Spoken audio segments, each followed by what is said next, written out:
In this session, we're going to see what ellipses are and how to analyze their equations, and how to graph them. First, though, let's recall that the equation of a circle centered at the origin with radius r is x squared plus y squared equals r squared. An ellipse kind of looks like a circle that somebody sat on, and the equation of an ellipse tends to look more like 4x squared plus 9y squared equals 36. I want to point out some similarities and a big difference. Similarities. X squared and y squared appear in both equations. Big difference. The coefficients of x squared and y squared for the ellipse don't match. That's what's going to give it kind of an oblong shape.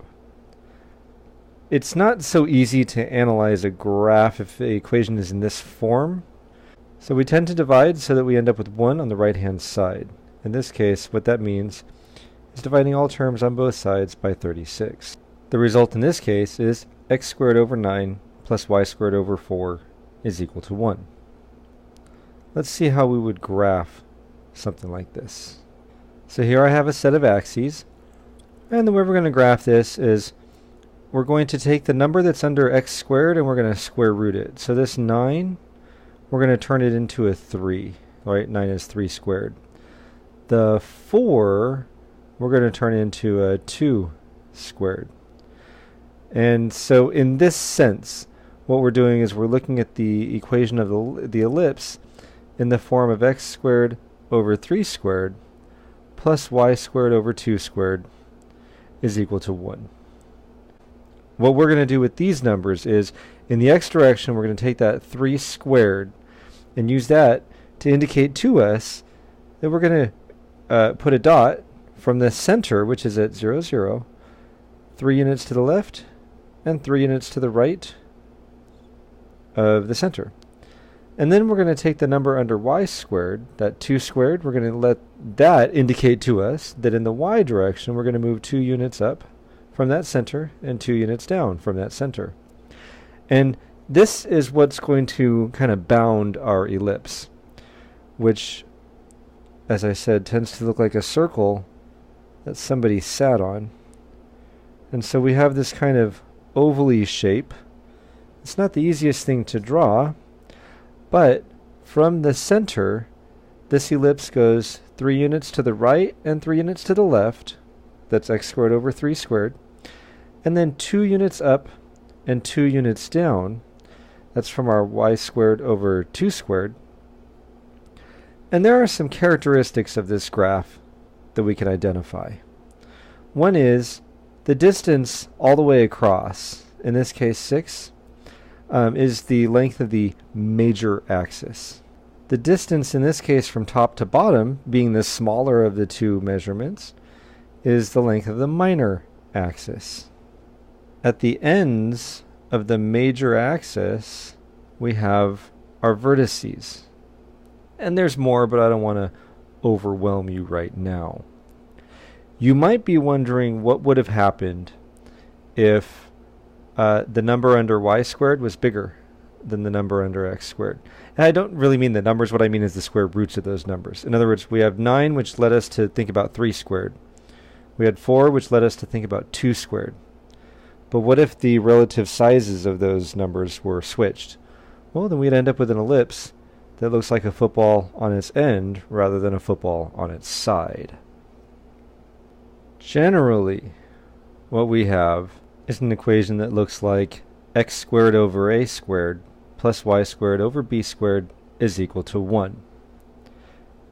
A indicates to us how far to go left and right from the center of the ellipse to draw some dots, and b indicates to us how far to go up and down from the center to draw some dots. And then we make kind of a roundy shape, and that's our ellipse. Now, side note, suppose A and B are the same. In that case, I'd go the same distance left and right as I did up and down from the center. We'd have a circle. So that's kind of cool. Just as with parabolas, circles, and other transformed graphs, If the center is at, say, hk instead of the origin, we have as our general equation x minus h, the quantity squared, over a squared, plus y minus k, the quantity squared, over b squared, is equal to 1. I do have to give you a second form of this equation, and I'll write it down. X minus h, the quantity squared, over b squared, plus y minus k, the quantity squared, over a squared, is equal to 1. In the case where the a squared is under the x squared term, we have an ellipse like a football on its side. In the case where the a is under the y squared term, we have an ellipse that looks like a football on its end. In other words, a is bigger than b for an ellipse. Very, very important to note that. If you haven't written that down yet, shame on you, and do it. Now let's look at a transformed ellipse. We're going to analyze and graph x plus 2, the quantity squared, over 25, plus y minus 4, the quantity squared, over 4, is equal to 1. The first thing I want to note is the center. As we've seen in previous applications, the center is going to be obtained by changing the sign of numbers that we see in parentheses. So here we see x plus 2, the quantity squared. We're going to turn that into a negative 2. Essentially what would make inside the parentheses equal to 0. And then where we see y minus 4, the quantity squared, we're going to turn that into a y coordinate of 4. And so we have a center of negative 2, 4. I'm going to go back to the previous slide. Folks, that's what's indicated by the minus in x minus h, the quantity squared, and y minus k, the quantity squared. That just says change the sign on the number that you see in there. Okay, now, because x plus 2, the quantity squared, is over 25, I know that 25 is a squared, and so I get that a is equal to 5. Likewise, because the y minus 4, the quantity squared, is over 4, I get that b is equal to 2. How do I know that it's a that's 5? A is biggest. If you haven't written that down by now, shame on you, and do it. And let's go ahead and draw the graph. Okay, I'm going to scroll this up a little bit just so I have room, but I have written down what I need. The center is at negative 2, 4, so I'm going to put a dot at negative 2, 4. And then a, in this case, was associated with x, and so we're going to go 5 units in the x direction, both to the right and to the left. We put dots there. Those are actual points on the ellipse.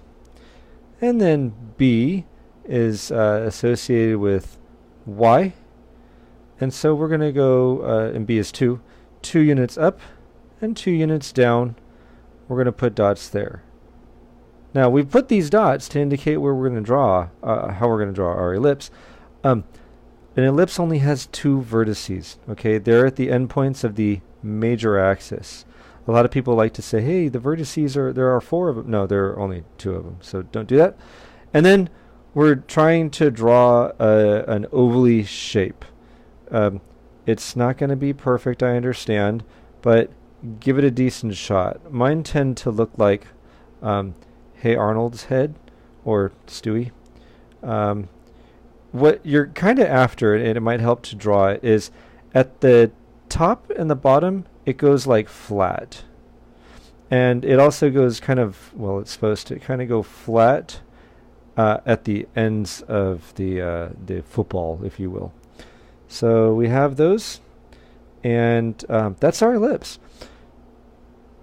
One of the things that we like to write down, other than the center, is the locations of the vertices. And the vertices, as I said before, are at the endpoints of the major axis. And so I'm actually going to write this down. The vertices, which by the way is plural for vertex, are at the endpoints of the major axis. Looks to me like the vertices are going to be negative 7, 4, and 3, 4. Notice that since the vertices are on the same line, the horizontal line as the center, that they have the same y coordinate as the center. If we really wanted to, we could say that the length of the major axis is 10 and the length of the minor axis is 4, but I don't feel like writing that down. Oh, fine. Gotta listen to the voices. There's one more thing that we haven't talked about. I know, what could there possibly be?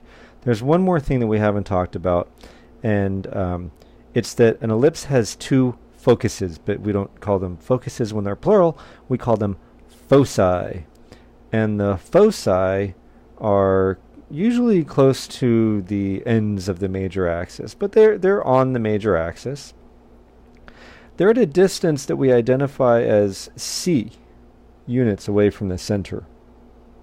The relationship between A and B gives us C, actually, and it's actually the case that A squared is equal to B squared plus C squared. Kind of like the Pythagorean theorem, but they've done some running around, and they're in different places. A way to remember that it's A squared equals B squared plus C squared is A is the biggest. So it gets to be all by itself, because it's the sum of the other two squares. Okay, I mean, that's just kind of how it goes. In this case, A squared is 25. We got that from the original equation of the ellipse. B squared is 4, and so 25 equals 4 plus C squared.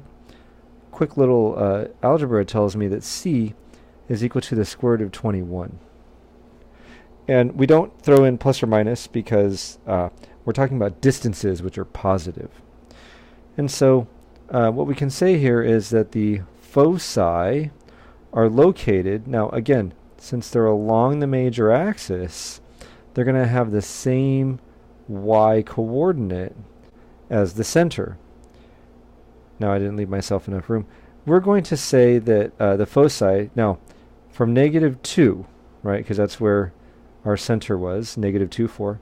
From -2, we would go C units to the left. That would be like subtracting the square root of 21.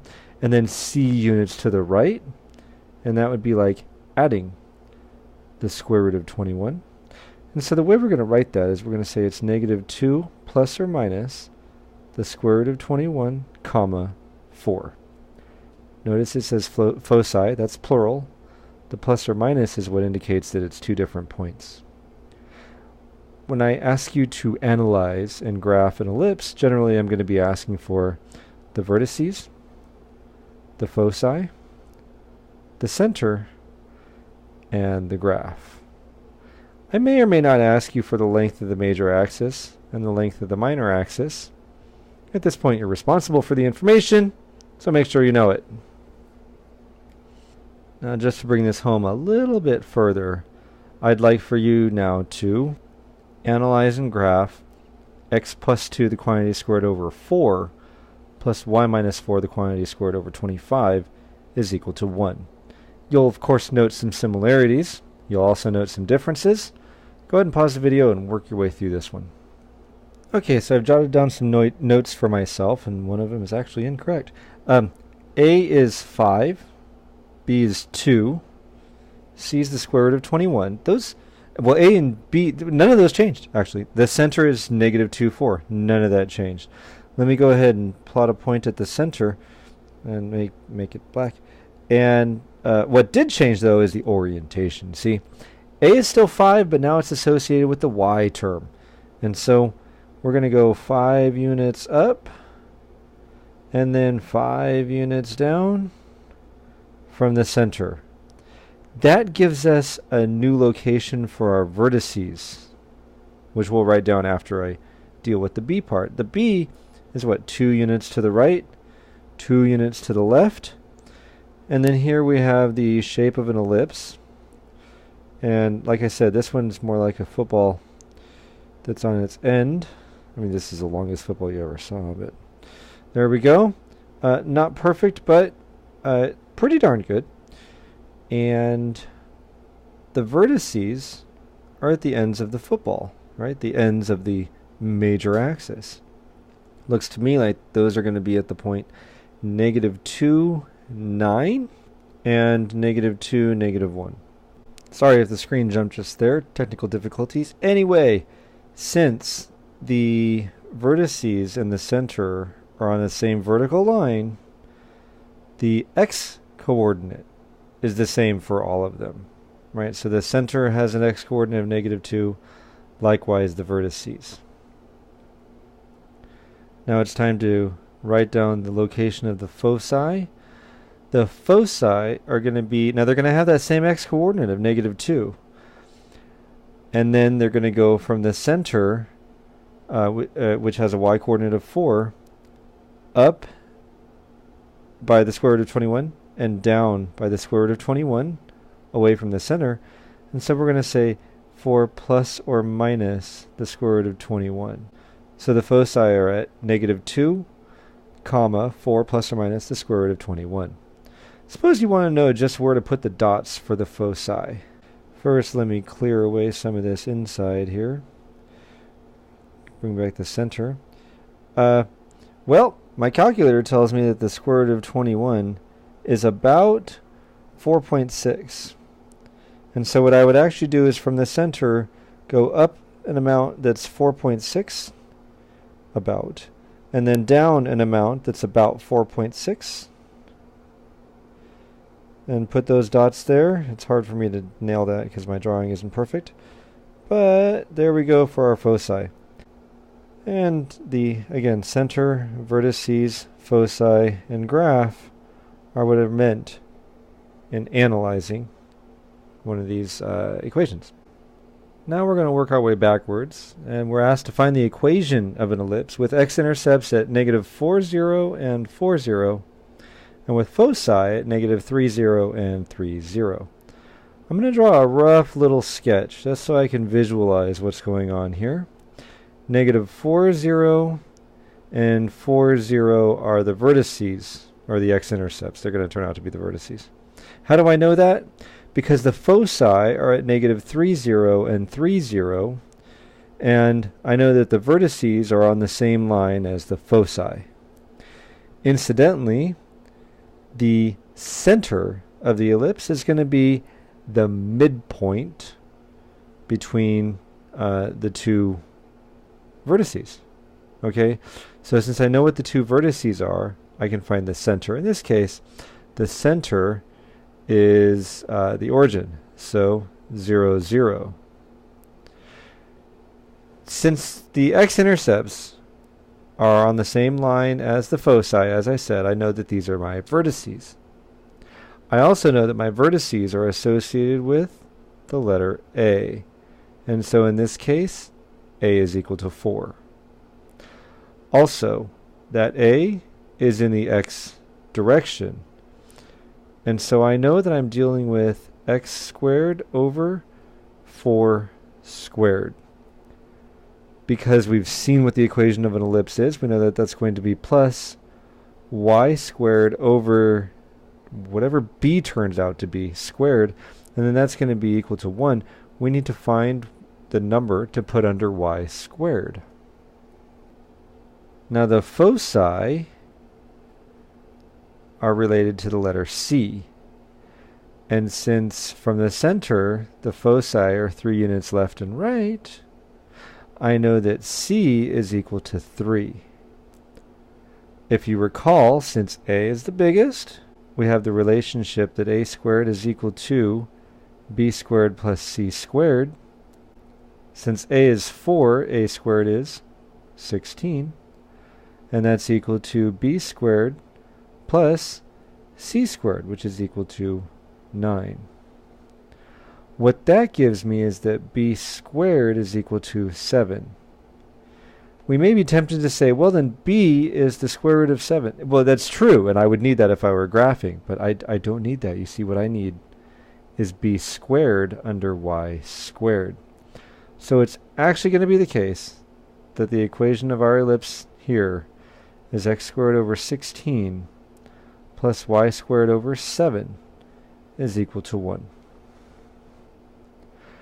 If we didn't have something so nice, like negative 4, 0 and 4, 0, then what we would do is we would find the midpoint of those 2 points, or the segment connecting those 2 points, and that midpoint would turn out to be our center.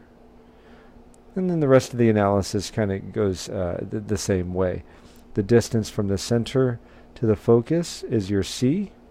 The distance from the center to the end of the major axis, right, the vertex, is A. And then the distance from the center in the other direction gives us B. We could be given varying pieces of these informative facts and asked to come up with equations.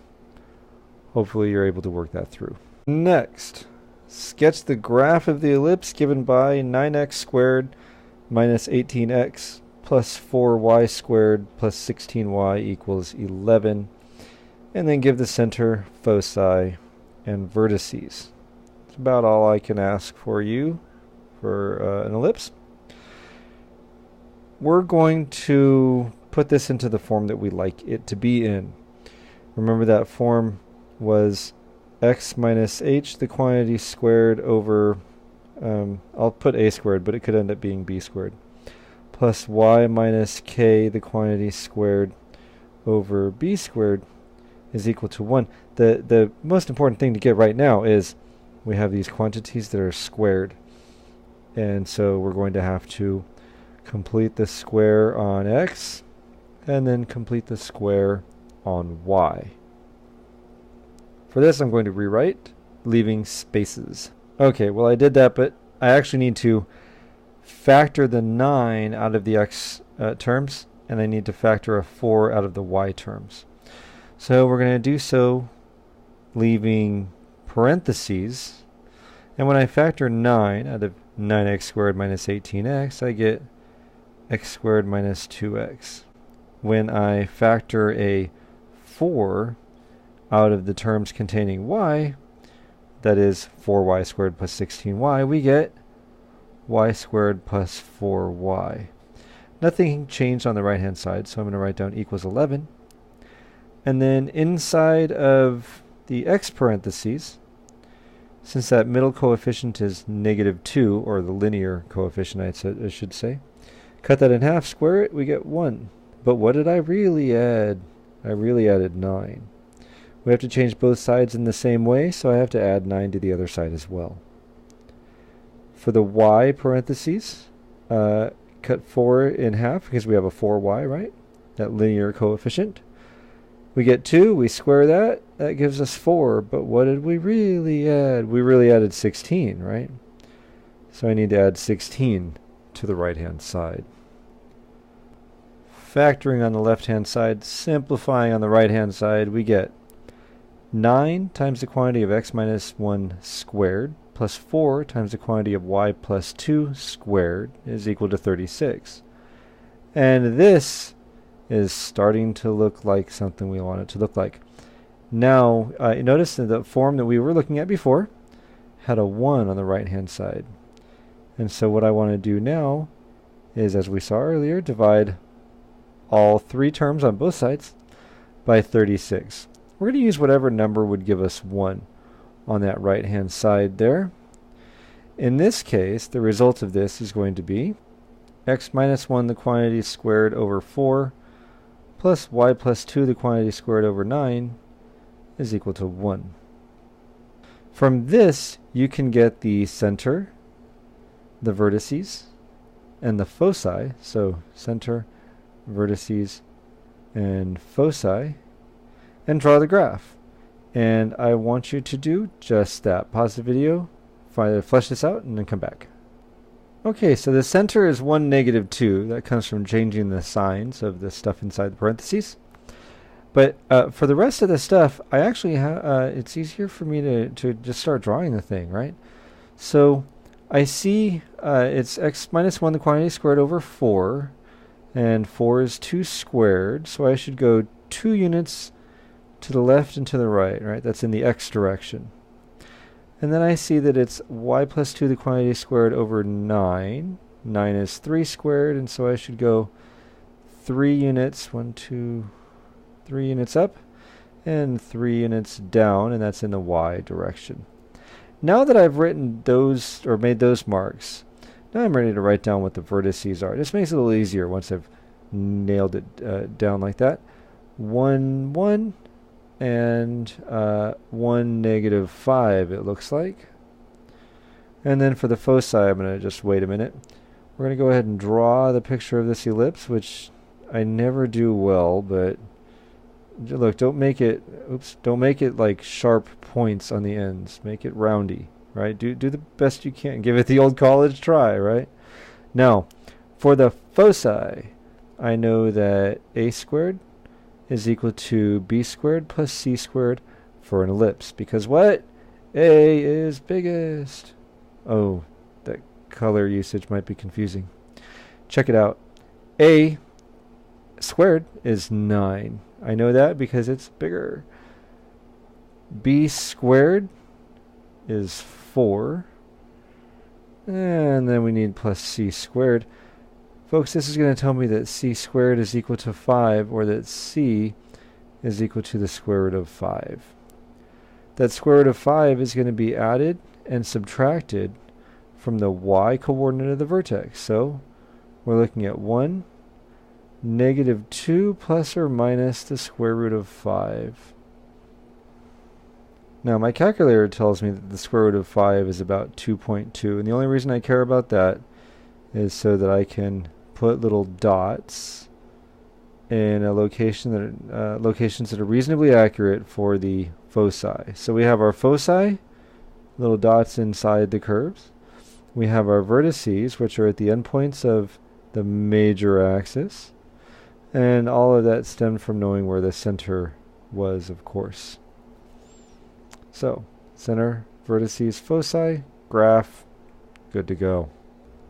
Next, we are going to find the equation of the ellipse with a center at 1, 2, a focus at 1, 4, and which contains the point 2, 2. First thing I'm going to do, draw a quick and dirty sketch to see what's going on. A center at 1, 2, a focus at 1, 4. Okay, that tells me actually a couple things right now. Since the center is below the focus, right, there's a vertical line there. That tells me the orientation of the ellipse. It's a football on its end. Because the center has a y-coordinate of 2, the focus a y-coordinate of 4, I know that the distance between those two is 2. That's the letter C. So I know that A is associated with y, because it's on its side, and B is associated with x. I also have the coordinates of the center. And so I can flesh this out by saying that I have x minus 1, the quantity squared, over b squared, plus y minus 2, the quantity squared, over a squared, is equal to 1. Next, they give me information about c. I don't get to put that directly into my ellipse equation, but I do know that a squared is equal to b squared plus c squared. So I have that a squared must be b squared plus 4, right? Because c squared is 4. Furthermore, I know that this ellipse contains the point 2, 2. So when x is 2 and y is 2, I satisfy this equation. And so I can put 2's in place of x and y, and then flesh out the rest of the equation. So I have 2 minus 1, the quantity squared, over b squared, plus 2 minus 2, the quantity squared, over a squared, is equal to 1. Folks, 2 minus 2 is 0. 2 minus 1 is 1. When I square that, I get 1. So 1 over b squared is equal to 1. From that, I get that b is equal to 1. From that, I know that a squared is equal to 1 plus 4, right? B squared plus c squared. And so a squared is equal to 5. We're ready to do this. So x minus 1, the quantity squared, over, and then I'll leave that hanging, y minus 2, the quantity squared, over, is equal to 1. That's the structure of an ellipse. I got that 1 and 2 from the center. Since b is equal to 1, and we knew that was associated with x because of the information given, x minus 1, the quantity squared over 1. One of the rare times that I say, yep, put the denominator in, makes it easier to see what's going on. And then a squared, which is associated with y, is 5. So we have x minus 1, the quantity squared over 1, if you like, plus y minus 2, the quantity squared over 5 is equal to 1. You may have noticed, let me go back a couple of screens here, 3 screens, that one of the ellipses that we drew seemed to be kind of like longish. And then another ellipse that we drew seemed to be more kind of roundy. There's a name for this. It's eccentricity. And for lack of a better way to put it, eccentricity refers to the roundness or elongation of an ellipse. The eccentricity is given by a number e, not Euler's number. In this case, it's e is equal to the ratio of c to a. So e is equal to c over a. The result of this is if we have an ellipse that's really long, so that c is close to a, right? The foci are really close to the vertices, then in this case, the ratio of c to a is approaching like 1. Okay, so if the ratio of c to a is close to 1, then you have a long, narrow ellipse. However, if you have an ellipse and the foci are really close to the center, then the ratio of c to a is like small. In fact, what we would say is that the ratio of c to a is approaching 0 as c gets closer and closer, smaller and smaller, and the foci get closer to the center. And if the eccentricity is close to 0, then you have like kind of a roundy ellipse. The orbit of our Earth has an eccentricity that's really close to 0. The orbit of, say, Halley's Comet has an eccentricity that's close to 1. And that wraps up our ellipses.